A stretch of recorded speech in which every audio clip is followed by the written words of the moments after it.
Chú lửa đây rồi không này.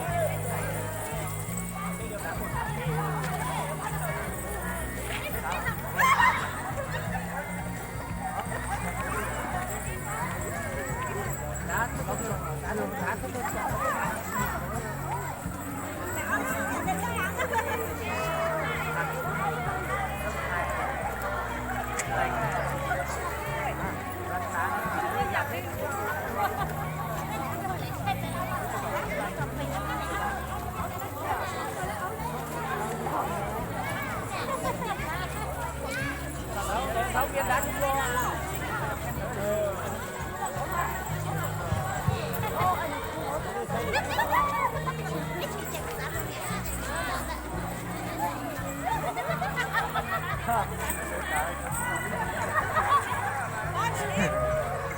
Xử đâu? Xử ai? Để xử à?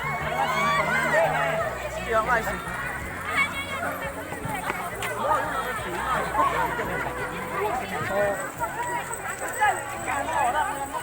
Đôi này to lắm.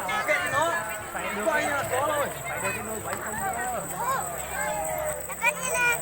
Tao mấy con lý này bảo lý to. Con lý nó thích à? Xin kính được chào mừng quý đại biểu, quý toàn thể quý vị khán giả có mặt ngày hôm nay. Kính thưa quý vị đại biểu, các quý, thưa quý vị khán giả, trong mỗi cuộc thi thì một thành phần không thể thiếu được, đó chính là thành phần ban giám khảo, là những người cầm cân đẩy mực, công minh sáng suốt lựa chọn ra những tiết mục xuất sắc nhất của ngày hội văn hóa hôm nay. Và không để quý vị chờ lâu hơn nữa, tôi xin trân trọng giới thiệu thành phần ban giám khảo. Một vị giám khảo số 1, ông Đinh Mai Sao, Phó Giám đốc Trung tâm Truyền thông Văn hóa huyện, trưởng ban giám khảo. Vị giám khảo số 2, ông Bùi Văn Trưởng, viên chức Trung tâm Truyền thông Văn hóa huyện Bắc Yên, phó ban. Vị giám khảo số 3, bà Vì Đức, viên chức Trung tâm Truyền thông Văn hóa huyện, thành viên.